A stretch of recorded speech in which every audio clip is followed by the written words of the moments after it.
Our meeting was excellent. We covered, somebody would say 95%. I don't know what percent, but we have made a lot of progress on ending that war. We discussed all the aspects of the peace framework, which includes, and we have great achievements, 20-point peace plan, 90% agreed. And we agree that security guarantees is the key milestone in achieving lasting peace.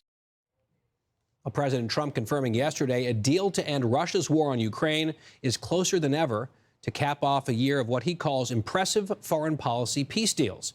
Fox News contributor and former Secretary of State Mike Pompeo joins us now to break this all down. Well, Mr. Secretary, it's great to see you. Hope you had a great Christmas with your family. Let's pop up on the screen just a list of some of these conflicts that the administration had a hand in facilitating a conclusion or a peace deal. You can see them there on the screen. When you look at this conflict, though, in Ukraine, it's been intractable. We've heard this optimistic language now for months about getting close to a deal. What are the principles from those other peace agreements that might apply to Russia and Ukraine? Well, Guy, good morning. Great to be with you as well. Hope you had a great Christmas. Look, I listened to the press conference carefully yesterday. You're right about President Trump's now, goodness, almost first full year in office. Tremendous progress in bringing peace in many parts of the world. This one is simply different. The adversary here, Vladimir Putin, has, to best I can tell, conceded literally nothing to date. And while they say there's 90% agreement, I doubt that Vladimir Putin thinks that the relevant 10% that remains is anything he's willing to give up on. This is about land. He also doesn't want European forces on his border. That's part of the security guarantee. I'll bet that's a poison pill for him. I haven't seen them say anything different over the course of the last 6 to 8 months.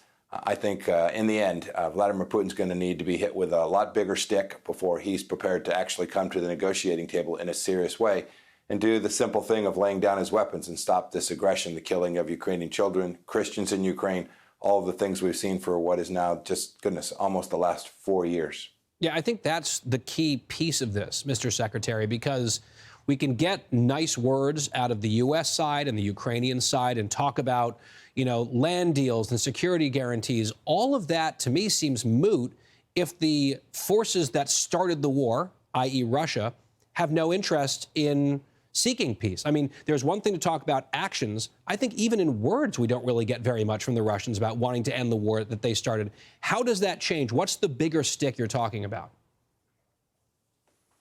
Well, Guy, in these things, history would suggest that, that they break. And you don't know when, so you can't anticipate the day. Just like the fall of the Berlin Wall, you could see this in lots of history.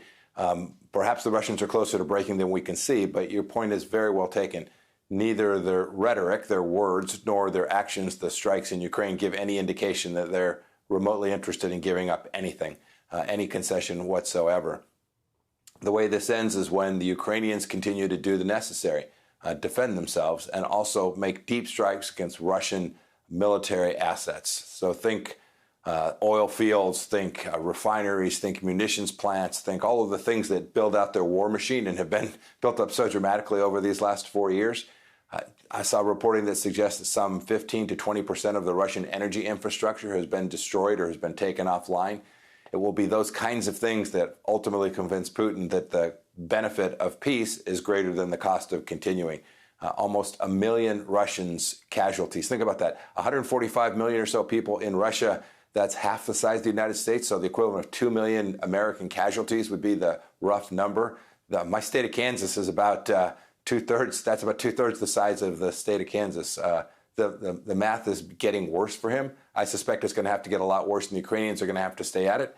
And the Europeans, Guy, are going to have to continue to provide the support so that they can do that.